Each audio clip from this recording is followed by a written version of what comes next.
교회를 다니면서도 하나님 뜻을 모르겠다는 사람이 많아요. 성경을 부지런히 읽는데도 하나님의 뜻이 확실하지 않다, 이렇게 말하는 분들이 의외로 많습니다.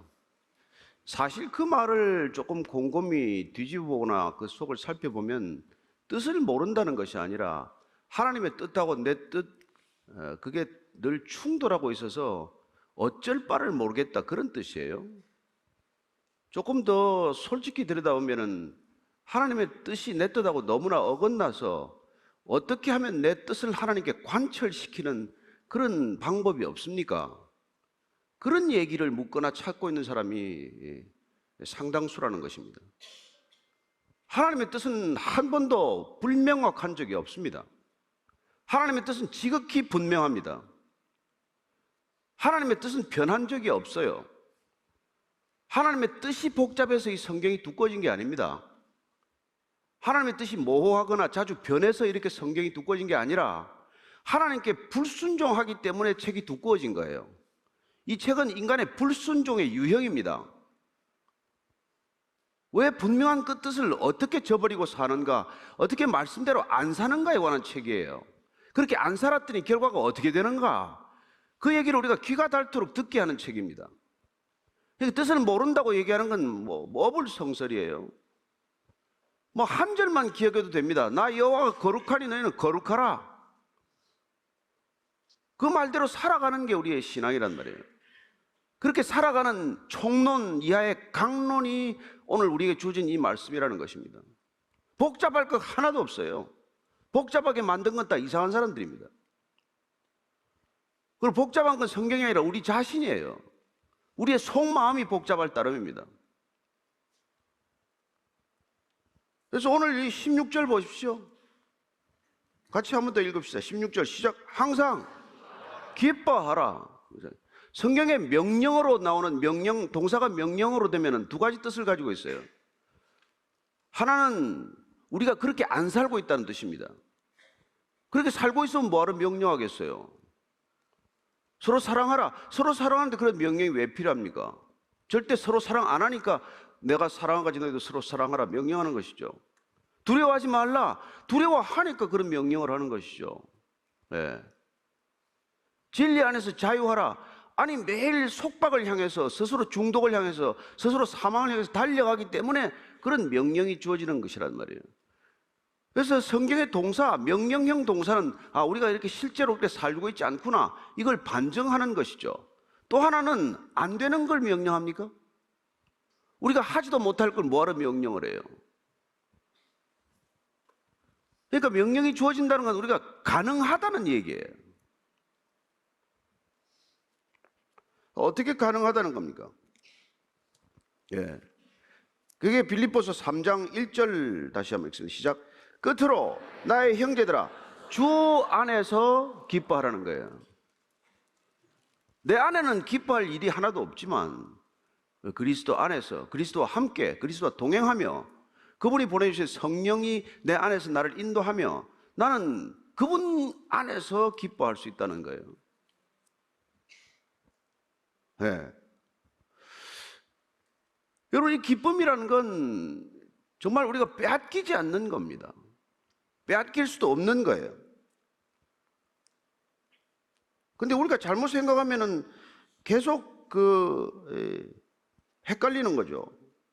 기뻤다가 안 기뻤다가, 조금 오늘 또 기뻤다가 내일 또 안 기뻤다가 그렇게 하겠죠.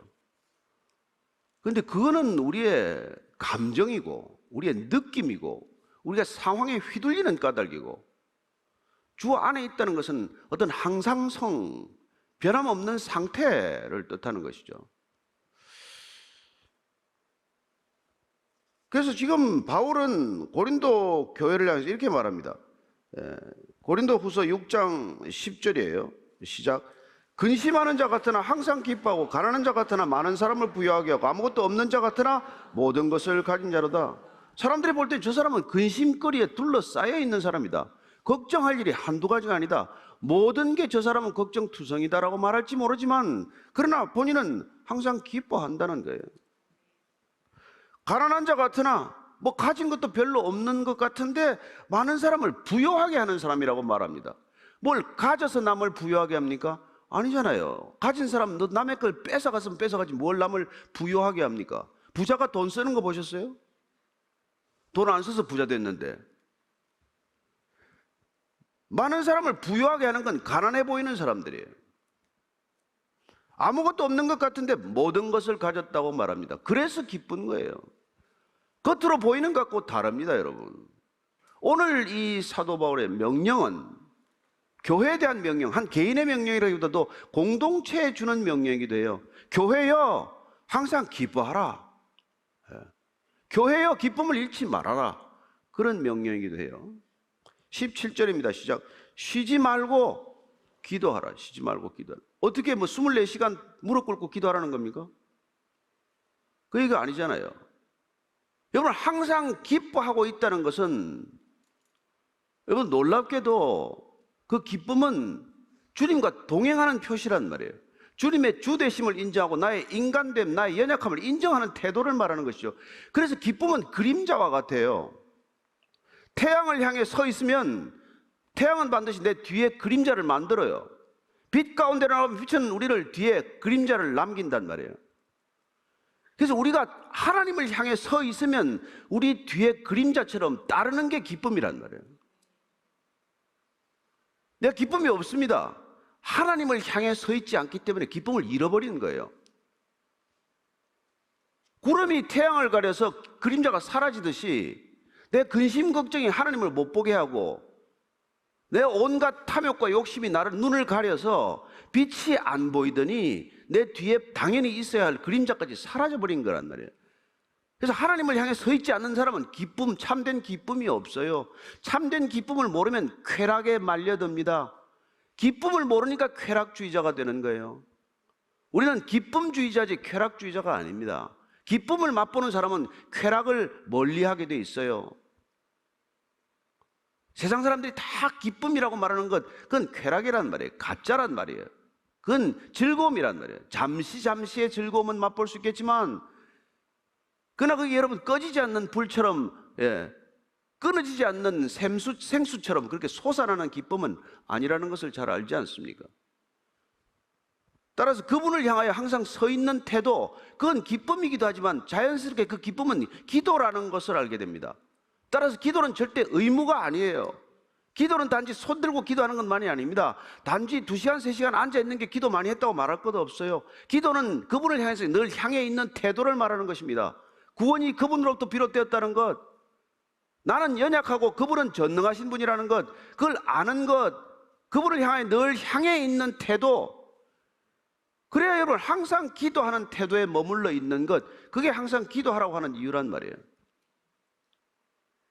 따라서 항상 기도한다는 것은 항상 기도하는 상태에 놓여 있는 것이고, 항상 기도하는 상태에 놓여 있다는 것은 항상 나를 의식하는 것이 아니라 항상 그분을 의식하고 있는 상태에 있다는 것이죠.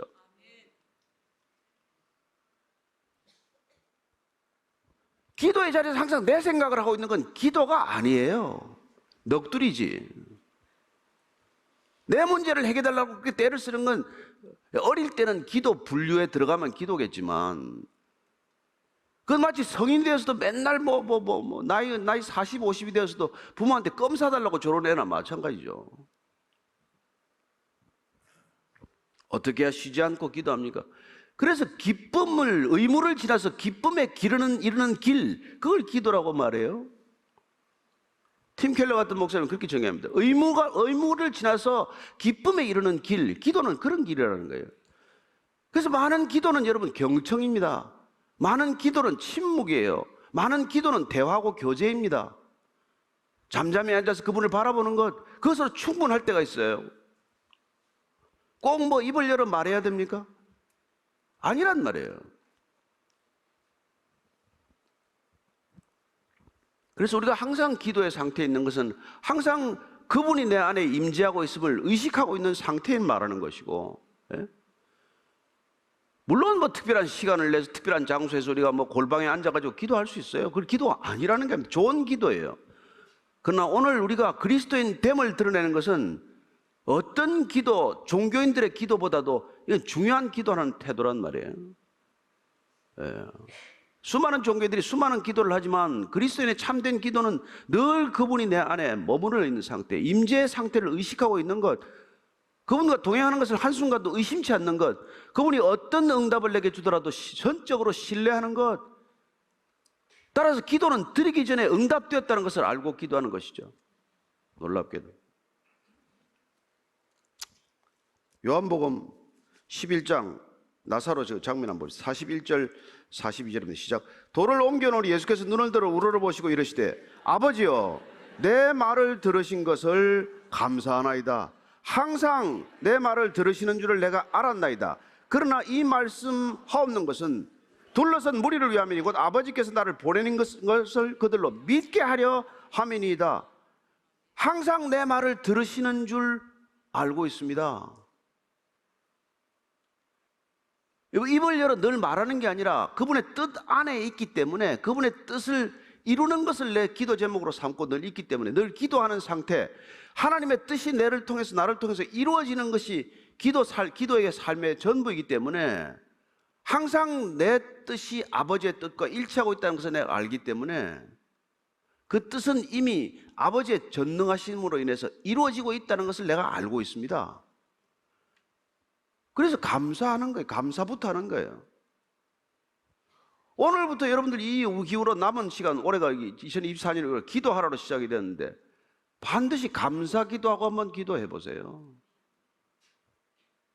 제 기도를 들어주셔서 감사합니다. 이 말씀을 왜 한다 그러게? 예수님께서 이 말씀, 죽은 나사로를 살리기 전에 이 말씀을 하는 것은 그들로 하여금 믿게 하기 위함이라고 말합니다.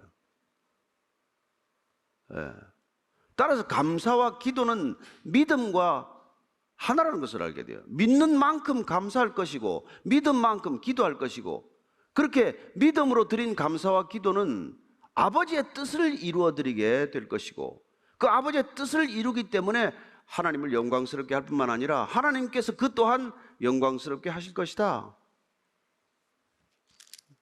그런 얘기죠. 그래서 자연스럽게 감사로 이렇게 기뻐하라는 것과 또 기도하라는 것과 감사하라는 게 얼마나 긴밀하게 연결되어 있는지를 우리는 알게 돼요. 기쁨과 기도와 감사는. 그래서 18절입니다. 시작. 범사에 감사하라. 이것이 그리스도 예수 안에서 너희를 향하신 하나님의 뜻이니라. 하나님의 뜻 헷갈리지 말아라. 하나님의 뜻을 가지고 이런저런 별의별 얘기들이 많잖아요. 여기서 저기서 오라는 데도 많고 귀가 들리는 바도 많고, 거기 가면 뭐가 된다더라, 무슨 얘기를 하더라. 어려울 때마다 더 어려울수록, 다급할수록 그런 게 쉽게 빨려 들어갑니다. 쉽게 물려 들어가요. 쉽게 넘어집니다. 이단들은 귀신같이 그걸 알아요. 귀신들은 장난이니까. 여러분, 귀신같이 아는 사람은 귀신이라고 보면 돼. 정말입니다. 농담이 아니에요. 그래서 이게 범사에 감사. 그런데 이게 우리가 범사라는 것은 모든 상황 가운데라는 뜻도 있고, 모든 상황 가운데서도 있고, 또 언제든지라는 뜻도 있어요. 그래서 항상 기뻐하라, 쉬지 않고 기도하라, 범사에를 갖다가 셋 다 동일한 표현으로 볼 수도 있어요. 늘, 항상, 언제든지 라는 표현으로 볼 수 있지만 범사에라는 것은 조금 다른 뜻이란 말이에요. 어떤 상황에서든지 어떤 특정한 일에 있으든지 감사라는데, 범사에 감사라 그러면 어떤 상황에서도 감사한다면 앞뒤가 안 맞는 말이 될 수 있어. 논리적으로 모든 일에 감사한다는 것은 어떤 일에도 감사 안 하는 거지 뭐. 논리적으로 그런 지적이 있을 수 있잖아요. 왜냐하면 감사한다는 것은 어떤 특정한 사람이나 특정한 사건이 그렇게 해결된 것이거나 응답받은 것에 대한 자발적인 기쁨의 표시인데, 어떤 특정한 일에 감사할 수 있는 것이지 모든 일에 감사한다는 것은 감사 평소에 안 하는 거지 뭐, 이렇게 생각할 수 있잖아요. 그러니까 생각 안 해보셨구만. 알겠습니다. 그래서 범사에 감사라는 것은 논리적으로 충돌이 있을 수 있는 표현이에요. 그러나 우리는 그런 것들이 실제 그리스도 안에서, 하나님에 대한 인식 안에서 이게 이루어진다는 것을 보게 됩니다. 우리는 안 되지만 하나님 안에 있을 때 그런 일이 어떻게 일어나는지를 보여준 게 소위 이른바 요셉 사건이란 말이에요. 이해가 잘 안 되는 모양인데, 여러분이 지금 뭐 영화 보면 그런 거 많잖아요. 인질을 잡은 열차를 타고 가고 있어요. 인질을 잡았어요. 근데 그 인질을 몰고 가는 열차 안에 특공대원들이 뛰어든단 말이에요. 그러면 특공대원들이 그 열차 안에서 인질범들과 총격전을 벌이게 돼요. 예? 근데 이제 그 총격전에 일어나는 순간에 인질범이 인질을 하나 잡고 이 총을 겨누면서 다가온단 말이에요. 그때 특공대원이 갑자기 이 인질의 다리를 쏘았어. 다리를 쏘는 바람에 이 사람이 넘어지는 상황이 벌어지고 그 찰나에 이 특공대원이 인질범을 사살하는 일이 있단 말이에요. 그러면 여러분, 지금 인질은 총을 쏘는 게 전 녀석이 미쳤냐? 나를 구하러 와서 내 다리를 쏘는 게 저게 제정신이냐 지금? 이렇게 화를 냈겠습니까? 아니면 상황이 종료되고 나서 감사합니다 그랬겠어요? 나한테 총을 쏜 사람한테 무슨 감사가 있을 수 있어요? 객관적인 상황 하나만 놓고 보면, 그래 전체 상황을 놓고 보면 그 일로 인해서 이제 죽음으로 달려가던 열차가 멈추게 되고 나는 구출받는 일이 생기고 한 재미가 없는 모양인데, 그래서 이제 상황이 종료됐단 말이에요. 바울 표현은 그런 거란 말이에요. 바울이 모든 걸 상황을 이렇게 살펴본 결과, 바울이 예수 믿고 잘 된 게 뭐 있어요? 바울이 선교 다니면서 대접받은 게 뭐 있습니까? 그 많은 죽을 고비를 넘겼지만 하나님께서 어떻게 나한테 선하다 그렇게 말할 수 있어요? 어떻게 빌립보 교회를 향해서 기뻐하라, 내가 다시 말하노니 기뻐하라고 말할 수 있습니까? 그게 여러분, 그 기쁨이 상황에 휘둘리는 기쁨이 아니기 때문에 그렇다면, 예수 때문에 겪는 고난, 그것도 기쁨이 될 수 있는 거란 말이에요. 저는 여러분들이 이 믿음의 성숙함에 이르게 되기를 축원합니다. 우리 신앙은 거기까지 가는 거예요. 하나님이 그걸 양보하지 않습니다, 여러분. 처음부터 안 믿었으면 모르도 여기까지 앉아있으면 이제 끝난 거예요, 여러분들. 네. 그냥 순종하고 가는 게 고생 덜 하는 길이라는 걸 알게 됩니다. 그래서 우리가 이런 길로 가는 동안 그리스도인 됨을 드러내는 것, 하나님의 백성 되는 것을 드러내는 것, 교회가 교회됨을 드러내는 것, 그 특징적인 표지가 그냥 항상 기뻐하는 거예요. 그냥 쉬지 않고 기도하는 거예요. 모든 일에 그냥 감사하는 거예요. 그게 예수 그리스도 안에 있는 우리를 향하신 하나님의 뜻이다. 이렇게 분명하게, 이렇게 확실하게, 명확하게 하나님의 뜻을 밝혀주는데 뭐가 더 궁금하세요? 여러분 안에 일어나는 개개인들은 다 다르겠죠.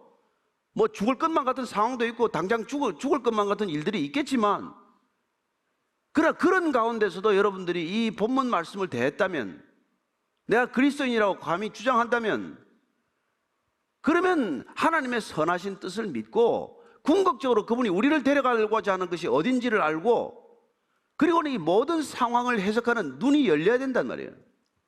내가 비록 총을 쏘는 저 특공대원들이 밉긴 하지만, 그러나 여러분, 예수님께서는 더 잔인한 말을 하잖아요. 야, 눈 하나 뽑아버려라, 손 하나 잘라버려라, 발목 하나 잘라라, 그리고 내가 천국 들어가는 게, 하나님 나라 들어가는 게 네 멀쩡하게 지옥 가는 것보다 낫지. 그래서 우리는 이런 표지들을 드러내기 위해서 피 흘리기까지 싸우는 거란 말이에요. 그게 우리 신앙생활이에요. 근데 뭐 자꾸 듣기 좋은 소리만 자꾸 해가지고 그냥 체질이 약해져가지고 뭐 조금만 건들면 아휴, 나 그 시험 들었네, 나 상처받았네. 무슨 그런 걸 가지고 시험에 들고 무슨 그런 말에 상처를 받아요? 교회 나오지도 말아야 돼. 여러분, 감사하는 것, 기도하는 것, 기뻐하는 게 이게 성화란 말이에요. 이게 신앙생활이란 말이에요. 이게 그리스도인의 삶이라는 거예요. 다른 종교인의 삶과 달라요.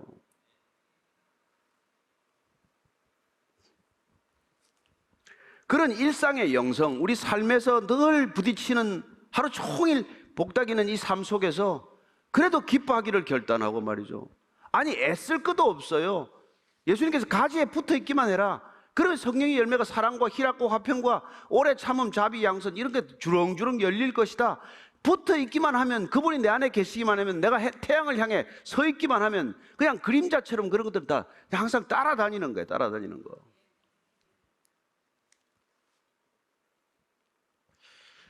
그래서 신명기 말씀을 보면 놀랍게도 신명기 말씀은 우리에게 이게 어려운 일이 아니라고 말합니다. 이게 어려운 일이 아니다. 신명기 30장 11절에서 14절까지 읽습니다. 시작. 내가 오늘 내게 명령하니 명령은 내게 어려운 것도 아니요 먼 것도 아니라 하늘에 있는 것이 아니니 내가 이르기를 누가 우리를 위하여 하늘에 올라가 그의 명령을 우리에게로 가지고 와서 우리에게 들려 행하게 하려 할 것이 아니요 이것이 바다 밖에 있는 것이 아니니 내가 이르기를 누가 우리를 위하여 바다를 건너가서 그의 명령을 우리에게로 가지고 와서 우리에게 들려 행하게 하려 할 것도 아니라 오직 그 말씀이 내게 매우 가까워서 내 입에 있으며 내 마음에 있은즉 내가 이를 행할 수 있느니라. 아멘. 행할 수 있습니다. 그분 안에서 가능합니다. 그분과 함께라면 가능한 일입니다. 이게 우리의 믿음이죠. 이 믿음의 선포가 날마다 여러분에게 있게 되기를 축원합니다. 그럴 때 우리가 조심해야 될 건 뭡니까? 19절에서 20절이에요. 시작. 성령을 소멸하지 말며 예언을 멸시하지 말라. 이게 성령이 우리 안에 오셔서 일어난 일이란 말이에요. 그분께서 어렵지 않게 신앙생활하는 것은 내 능력이 아니라 내가 애쓰고 수고해서 신앙이 점점 쉬워지는 것 아닙니다. 여러분이 애쓰고 여러분이 발버둥 치면 점점 어려워져요. 점점 위선적이 됩니다. 점점 남을 힘들게 합니다. 그러나 내 안에 오신 성령님을 소멸하다는 불을 끄다는 뜻이에요.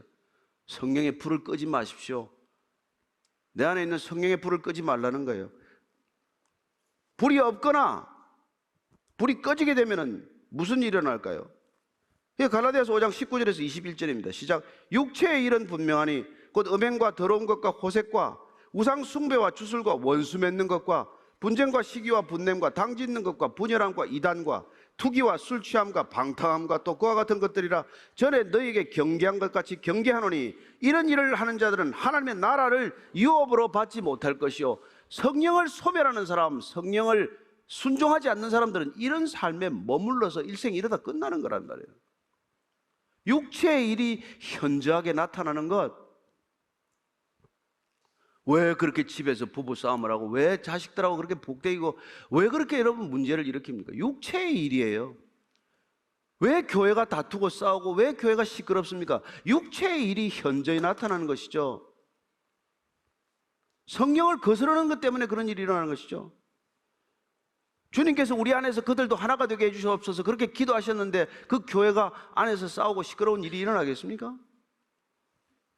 주님이 안 계시기 때문에 그렇죠. 그래서 우리의 마지막 이런 신앙의 분명한 뜻을 이루어내고 살아가는 우리가 끝에 한 번 더 결단해야 될 것은 이 결단을 가지고 이 자리를 떠나게 되시기 바랍니다. 21절 22절입니다. 시작. 범사에 헤아려 좋은 것을 취하고 악은 어떤 모양이라도 버리라. 범사에 헤아려 좋은 것을 취하라는 거예요. 범사에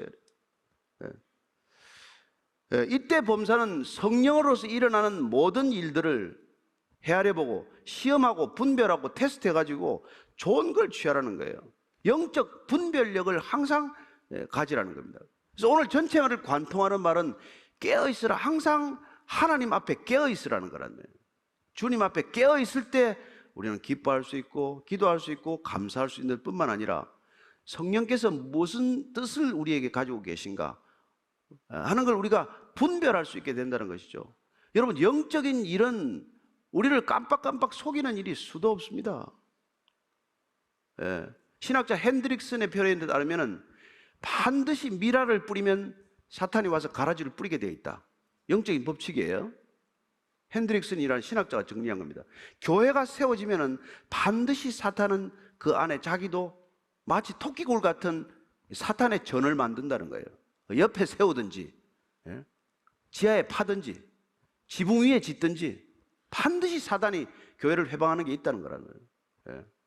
예언자를 세우면 반드시 거짓 예언자를 또 드린다는 거예요. 진짜 예언자가 있는 곳에는 반드시 가짜 예언자가 꿰는다는 거란 말이에요. 저는 이렇게 말합니다. 같이 있을수록 위조는 많다. 그죠? 1달러짜리 위조 없다. 100달러짜리 위조 지폐밖에 없다. 그죠? 그래서 여러분들이 정말 이 분별이 없으면 다 당하게 된단 말이에요. 이게 미랄인가 가라주인가, 가라주 뽑다가 미랄도 뽑지 말아라 얘기하잖아요. 하나님 나중에 다 결산하실 것이다. 그러나 분별은 해야 된다 이 말이에요. 예.